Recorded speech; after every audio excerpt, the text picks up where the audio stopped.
All right, welcome everyone to a new episode of the Roscoe's Wetsuit Neuro Podcast. I am your host, Toby Passman. Roscoe's Wetsuit Neuro is currently offering premium brain health coaching to clients interested in achieving peak cognitive performance. If you think brain health coaching might be for you, you can currently go to roscoeswetsuitneuro.com to book a free 15-minute coaching consultation and see kind of if the program is for you. Roscoe's Wetsuit Neuro will also be offering targeted neuromodulation services to clients in the Miami, Fort Lauderdale area starting in November of 2021. We'll be doing EEG neurofeedback, QEEG brain mapping, and some other neuromodulation services. To stay up to date with all of that latest information, go ahead and sign up for our newsletter at roscoeswetsuitneuro.com. Onto the show today, we have a very special guest, Miriam Trahan. Miriam has been exploring the frontiers of consciousness and working with energy fields since 1979. She's experienced at articulating spiritual technologies of breath and light and their power to uplift our changing world. She studied for 10 years with a breath master, Swami Santianda, Pranavayu method of breath practice. She earned her yoga teaching certificate in 2000 and is a current student of light body practice with Duane Packer for over 15 years. She's also the host of Miriam's meditation podcast, Journeys of Exploration and Wonder. So Miriam, really happy to have you on the show today. Thank you so much. It's a pleasure to be here. Aloha. Aloha. Well, tell me kind of what initially kind of how did you originally even find out about meditation, or kind of how did your spiritual journey sort of begin?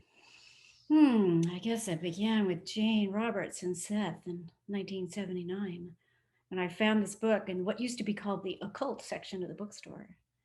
And that was a journey of real wonder about how reality is created and constructed and our co creative part in that. And that was way back at the beginning of time.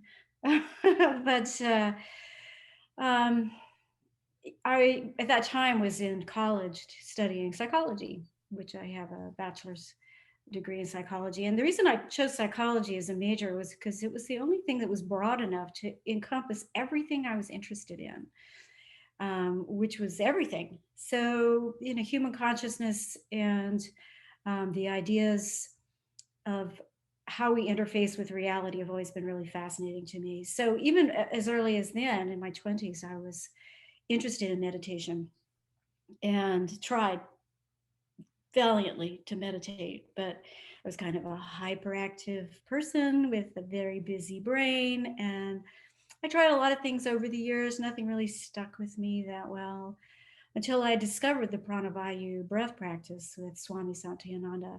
And that was some years later. And the power of pranayama to organize your energy field so that your brain will calm down and your emotional field will clear. And then suddenly you're meditating, you're in the field.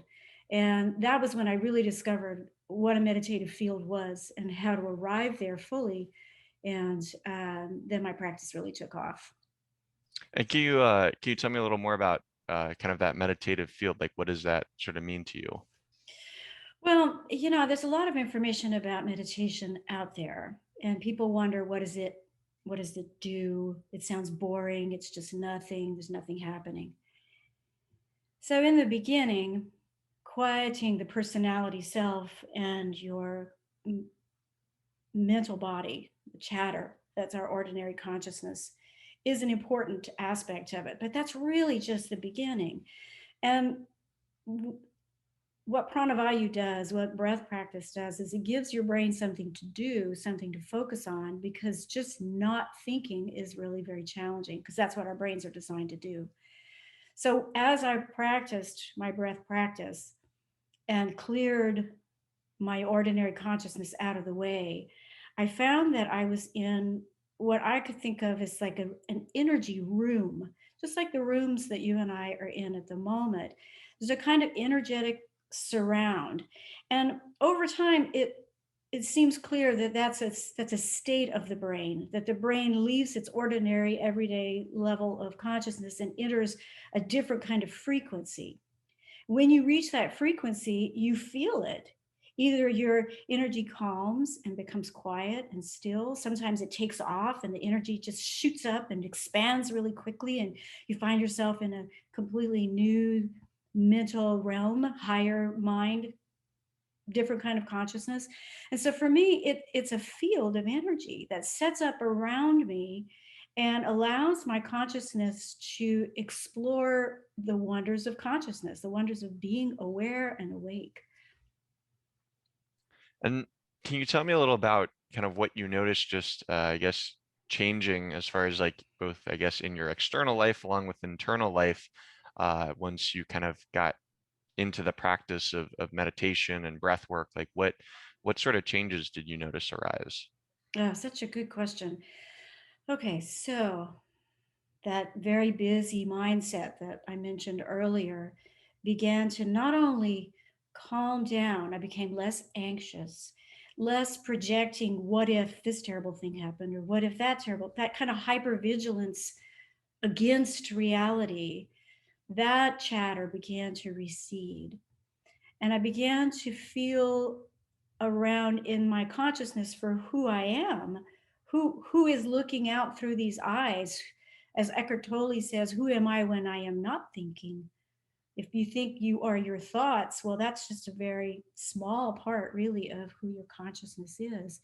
So, a kind of calmness, a steadiness, rather than being kind of all over the place and very active in my ordinary consciousness. There was a kind of steadiness that came into being. My thoughts began to organize differently, especially as I've gotten into the light body practice that I do now, as taught by Duane Packer on luminescence.com. That's their practice that I'm studying now, because it's skills of consciousness, how to read subtle flows, being more intuitive, recognizing larger patterns. These are all things that have changed as I have done this deeper and deeper exploration into consciousness. So externally, my life calmed down. I didn't, I realized too, one of the things that occurred to me, because I grew up in a kind of chaotic household, was that peace is a very dynamic state. And when I began to first meditate and think about a peaceful life, it sounded kind of boring. Like, maybe there's not much going on. And I was sort of into all the drama of it. And when I stopped lighting my own life on fire, I discovered that peace could be really amazing, because there was all this energy to do creative things and read more and engage in hobbies or walk or just have conversations with people, take care of my children. There was so much more energy available to me. And that for me was one of the primary benefits of learning to live a peaceful life. There's just so much more energy available that I had been using to either project negative things into the future, worry about things from the past, or stomp out fires in the present. And you sort of became more able to consciously direct that energy towards where you wanted to take it. Yeah, that's very well said. It was kind of, control is not a very good word. Say taking control of your consciousness. It's not exactly control. It's more of being in a flow. So I live in Hawaii where there's a lot of surfing. And I have a number of friends who surf, and I've talked with them and I've listened to them. I've watched people on the water. So if you're on a surfboard and your mind kind of wanders off, you fall. You fall right off into the water because you've left the present moment. You must be present focused to surf. And when you speak to people who surf a lot, there's a kind of spirituality about it. There's this clarity that comes about when you're that present moment focused. There's a kind of openness. What looked like from the shore a minute and a half could seem like this expansive ride, and you were on the board and you were with the wave and you were part of the ocean. You're following a flow of energy. And that's what I found in these deeper levels of consciousness, is that I was awakened to the flows of energy. And I could align myself with those flows of energy and follow them where they went. I can contribute and make a direction of my focus in the flow. I can even initiate new flows of energy.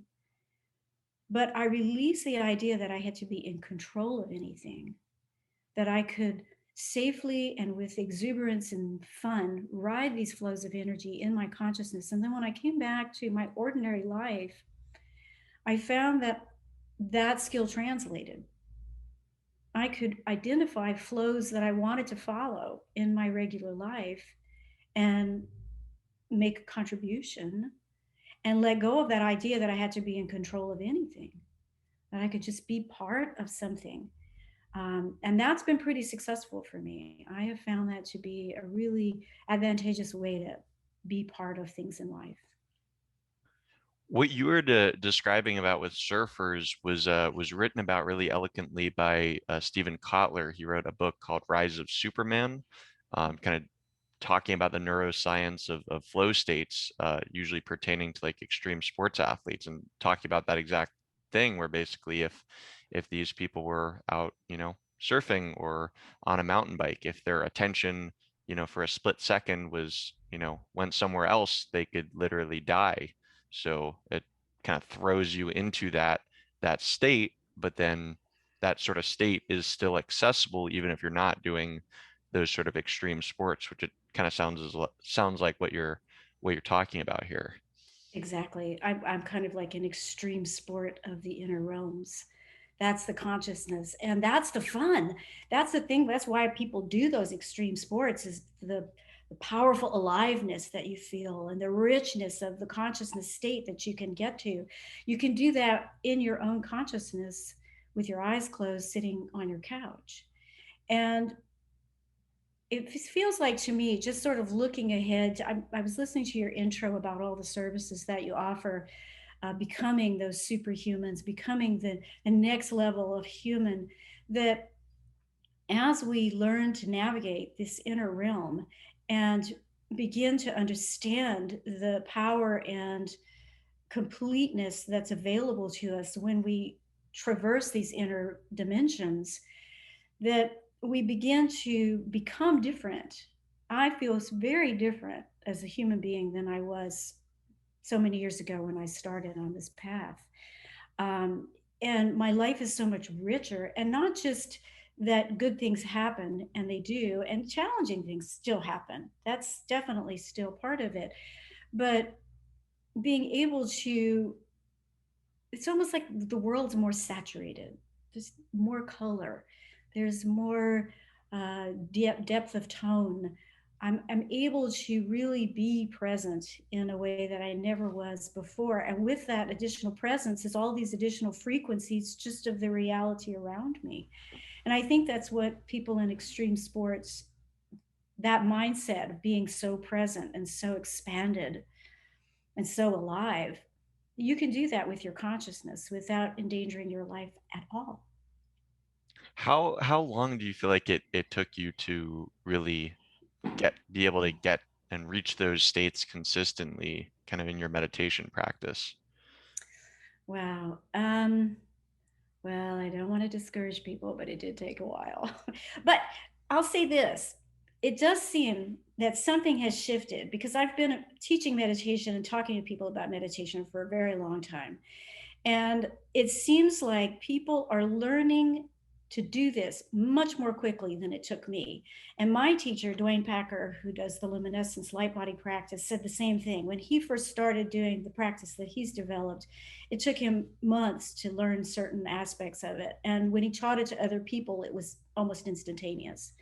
So it's my impression that a kind of critical mass is being reached, that people are learning much more quickly because there are more and more people doing it. It's like the famous 4 minute mile. They thought no one was ever going to be able to run a mile in under 4 minutes. And now people do that routinely. And it's not just because we're training better, it's because the field is set up That field we talked about in the beginning, about the meditative field. Every aspect of human endeavor has a field. Playing the violin, surfing, climbing mountains, anything that we can learn to do. And meditation is very similar. So it took me a while. It took me a number of years of steady practice to really begin to understand what it was that I was doing, and what I could reach in terms of states of consciousness. But from the beginning, I had an expanded sense of who I was. From the very start, I was gaining benefit. So it didn't take me very long to begin to understand that this was powerful and useful to me. But it has taken me a number of years to reach the level of expertise and ability, skill level that I have now. It is definitely a skill. You develop it as you go. Tell me about kind of your experience. I think I mentioned in the in your bio that you studied for 10 years with a breath master. So tell me about kind of that experience and just what you've learned about the breath and the power of the breath. Uh, the breath is a quantum practice. I'm going to stand out on a limb and say that. Um, so when I started breath practice, I had left a marriage that was really, my ex-husband and I were just not good partners. We didn't work very well together. And so our lives together had become rather chaotic. I had two young children, and I was really kind of a mess. And I started a new relationship with someone who held me really steady, and that really helped a lot. And I had the great fortune to meet Swami Santianda, and she was teaching this breath practice that she had learned in India. She had had some really extraordinary experiences that seemed superhuman. She had been in a terrible car accident and broken her back and was in bed paralyzed. And before she had had this terrible accident, she had learned this breath practice. And so through her breath practice, she rebuilt her nervous system and invigorated her body enough to get up and walk and stand and operate normally, which was a pretty fantastic story, I must admit, through the power of the breath. So that was extremely fascinating to me. So she taught breath pranayama practice, and many of the breaths that she's taught me, I am teaching now in my podcast, Miriam's Meditations. And people who are familiar with yoga will be familiar with some of these breaths. What I found immediately was that my emotional body, even though I had done a lot of therapeutic talk therapy over the years, I still carried vibrational resonance of many of the things that had happened to me that were painful and difficult and hard to process. And what breath practice did for me was it allowed me to access those vibrational patterns and release them completely. And while I still had the memories of some of the things that had happened to me, they no longer had the emotional power to affect me any longer. And so it cleared my emotional body in a way that brought me present and current into my personal reality. So if something happened between me and another person that created an emotional response, I was no longer dragging along years and years of baggage with me and triggering me to have a response inappropriate to the moment. I could be personally current with my emotional body, with the person I was talking to. So that was a huge benefit to me immediately, to be able to calm my emotional body, stop triggering myself with old events that no longer mattered, and be very present. So Pranavayu immediately began to help me clear all of that. And adjacent to that, what happens to us as human beings, something happens to us that triggers an emotional response. And if we can't process it, we may end up with a mental pattern that re-triggers us over and over again. It's kind of an entanglement. The mental and emotional bodies become entangled. So I began to understand how I was triggering myself through what I was thinking, and unwind those patterns, those mental patterns, and came to really profound realizations about myself and my growing up years. For example, one of the things that really plagued me was that I'm not enough. When I was very young, I was my mother's second child of 9 children. So, needless to say, I was mother's little helper. And I had a lot of responsibilities that were too big for a child. I had no skills, I had no way to meet these demands in my environment. So I took on this emotional pattern that, I'm just not enough. I don't have enough. I can't do enough. There's just not enough here. And so that was lingering in the background, like faulty programming on a computer. And when that came to my forefront of my consciousness through my practice of Pranavayu and through my practice of the breath, I realized that was no longer true. I was not that child struggling to meet adult demands with a child's complement of skills. That I was a full fledged adult and I really am enough. I can meet the day, I can do these things, and I can pick and choose the things that I want to engage with. And it was like, oh, what a relief. What a relief to know that about myself. What a relief to know that that old programming was still with me. I could clear it. I didn't have to re traumatize myself to do it. And it just vanished. It just, I breathed into it. I used the breaths themselves to breathe that old idea of who I was away and came into an understanding of who I truly am in the depths of my being. I'm a powerful person. I'm a person with agency. And things really began to shift for me after that. And I sat every day. I used the same piece of music. This was something that was unexpected. I found this piece of music that didn't have any words, it was just instrumental. And I used it every day when I sat down to do my breath practice. So when I sat to practice, my body helped me because it had been entrained to this music. It heard the music and it said, now's the time to breathe. So I would play my music, I would sit and do my breaths. And then after 20, 25 minutes or so of doing this very specific, targeted breath practice, I was left in this really clear, open space. And I could hear my deeper, higher consciousness telling me really important things like, you are enough. And that stayed with me for so many years. It opened so many doors for me into my own inner being. And I became friendly with myself. I became friends with my own consciousness. And it was the breath practice that got all of that dysfunction out of the way so that I could meet myself on this really personal and deep level. It's an amazing practice, really. It's profound. And can you talk to me a little about kind of what went into those, like were there certain breathing exercises that you learned, or was it more of kind of tracking and witnessing the breath while you're going about your day-to-day activities, or kind of what did that entail? Well, it's definitely both, actually. So, in the breath practice, one of the first most important things that you do is learn to recognize your breath. And where in your body do you feel it? Is there an impediment? Do your ribs move when you breathe? They should move. And even just talking about breath, most people, as they listen to someone talk about breath, suddenly you're thinking about your breath. And so there were practices where we did a balanced breath, where we inhale, pause, exhale, pause. And we would do it to a certain count. So, like, inhale to a count of 4, pause to a count of 2, exhale to a count of 4, pause to a count of 2. And so, as you do that in that fairly regimented sort of way, what happens is you realize sometimes I'm holding my breath. Well, that means that I feel like there's not enough and I have to keep hold of the breath.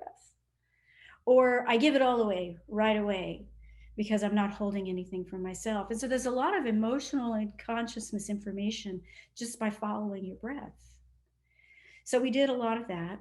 We laid down on the floor, we stood, we sat, all the different modalities that you might use your body, and noticing your breath, how it is during the day. You want your breath to respond If you're jogging, it's very different than if you're sitting and watching TV. And if you're still breathing really fast while you're watching TV, something might be askew with that. That's something to pay attention to. Then we also did some very powerful and dynamic breaths, alternate nostril breathing, lung cell stimulating breath with tapping. We did the breath of fire. We also did some seed mantras, sounds. Swami Santianda called them the sounds that heal. I'm in my first season of my podcast, but in the second season, we're going to delve into these sounds that heal because they resonate with certain organs of the body. For example, there's a sound for the lungs, there's a sound for the liver, there's a sound for the kidneys, and they respond to certain emotional qualities. So when you do these sounds and you clear these parts of the body and you are accessing these specific emotions like grief, anger, fear, anxiety, then you have a chance to address those. When we did the sound for anger, I was angry for like a month. I thought, oh, I have never used my anger. I have never been allowed to feel angry. There was a lot of anger in my household when I was growing up. And so I had to be the really good kid. There was not a lot of room for me to express anger. And I realized I had a lot of anger that was kind of bottled up. And through the practice of this seed mantra, this very specific breath, I was able to access my own anger and let it go. It's like all those things were way in the past. That was all old business. So it was two very specific modalities, this kind of an unwinding of any breath, um, any things about the breath that are contributing to you not having a free flowing breath in your body and being aware of your breath throughout the day. And then sitting and doing these very specific breath practices that are tuned to your mental and emotional bodies. Let's I'd like to switch gears a little bit and talk about I noticed one of the topics in your bio was talking about spiritual technologies, Mm, and I just wanted to see what that meant to you and if you could expand on that. I love talking about this. I think this is a wonderful dynamic opportunity for humanity to expand who we are and what we can have access to. So, the spiritual technology is what I came to understand was what I was doing with my breath practice and meditation. A spiritual technology could also be prayer. It could be noticing beauty in your environment in order to expand beauty in your consciousness. It could be something that's more physical and dynamic, like surfing or running, or something that gives you a high feeling. But for me personally, meditation and learning to apprehend these deeper flows of consciousness and recognizing subtle energies to the point of building new sensory capacity to discover subtle energies. That's really at the heart of what I mean by spiritual technologies. So that requires one to actually sit still some and either do something like a Pranavayu breath practice or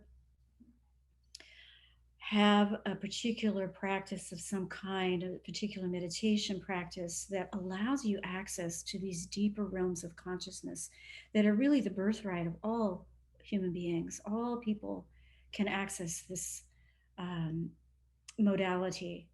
So, as I studied light body with Duane Packer, I began to realize what was being taught were skills of consciousness and being able to understand the scope of consciousness, for example, how I can perhaps put myself in the consciousness of an animal and see how does the animal see reality. Is there something I can learn from imagining that I could see the world as my cat or a wild animal? What are their perceptual qualities? Animals have very different ranges of frequencies that they can apprehend. Butterflies see flowers in completely different colors than humans do. What might that be like as a different kind of consciousness? So these are questions that I asked myself as my skills developed and I began to be able to apprehend reality in new ways. So one of the things that I used was the concept of beauty, looking out at the world, listening for beauty with my whole being. So how can I find beauty? How can I amplify beauty? What happens when you do that? And I studied this for a while, and I found what happened when I noticed beauty was there was more beauty to notice, and that it was a kind of doorway into a higher consciousness, a different kind of consciousness in a world that was saturated with beauty. And that as I had these experiences with beauty, I realized how nourishing it was, how much I needed beauty. It was like a food that if I was in an environment that did not seem very beautiful to me, that it seemed like there was something really important that was lacking, that I needed as nourishment. And that can be music, it can be color, shapes, beautiful architecture, nature, any of these things. Just being in nature. Nature's patterns are so beautiful. The little tiny things that grow on the bottom of the forest, the mushrooms and the little bitty plants that make flowers, or even the pattern of how the pine needles fall. If you walk in the forest, you might see a layer of pine needles, and on top of that, some other needles that fall. And if you look at the scope of that, it's really beautiful. Just this pattern that in nature inherently makes beauty. Why is there beauty? If we could live in a world devoid of beauty, what would that be like? That would be really very lonely, a kind of emptiness. So for me, being able to look at these qualities like beauty or harmony, or even things like precision, allowed my consciousness to expand its range of what I could perceive. And so I think this is a developing idea. This is a developing area for humanity, that we use these tools to expand what it means to be human. Miriam, for people listening who kind of want to gain access to more of these states, and who may have tried out meditation or breath work, but are kind of looking to expand their practice, like how, like what are kind of the best, what's the best route for them to sort of go about that? Well, it's hard to say what would be best for everyone. There are tools out there, there are emerging tools. The things that you were talking about that you do at the beginning of your podcast, I believe would fall under this umbrella of spiritual technologies. And spiritual implies a kind of almost religiosity that I do not mean. It's dogma free. It has to do with exploring what it means to be fully human and these inner dimensions of consciousness. So it's a kind of inner technology, perhaps might be a better word. I found it through breath and through light body, this practice that I do now. Um, I've I've read about and heard about people using with success, like brain technologies like the HemiSync. There are a number of good meditation applications out there that help people to create a practice. It really just takes looking around to see what's available. You certainly can subscribe to my podcast, Miriam's Meditations. If you do so, I suggest you start at the beginning because the work is cumulative. You learn things as you move along that prepare you for some of the deeper work that comes later. Um, I think there's a lot of emerging tools out there. Awesome. Well, Miriam, you mentioned your podcast, and I definitely recommend the listeners go check that out. Is there any other ways that you can be contacted, or any other links that you'd like to share with the audience? You can look at my website, miriamsmeditations.com. That's MIRIAMS meditations.com. And you can write to me at contact@miriamsmeditations.com if you have a question, or you just want to engage about the idea of breath. I'm open to communicating with people. It's really exciting to me to be able to share and be part of this new leveling up that humanity is engaged in. So thanks for allowing me to share that information. Absolutely, absolutely. And I'd also love for the audience listening to connect with me if you guys want to, if you guys have any specific comments, questions, or requests, feel free to DM me on Instagram at Roscoe's Wetsuit Neuro. You can also email Roscoe's Wetsuit Podcast at gmail.com. And if you enjoyed today's show, go ahead and like and subscribe to our YouTube channel. We're Roscoe's Wetsuit Neuro. And go ahead and also subscribe on whatever audio platform that you listen to podcasts on. Miriam, again, I wanted to thank you so much for coming on the show today. I've really enjoyed our discussion. This was really great. Thank you for giving me an opportunity to articulate these ideas. I really appreciated your thoughtful questions.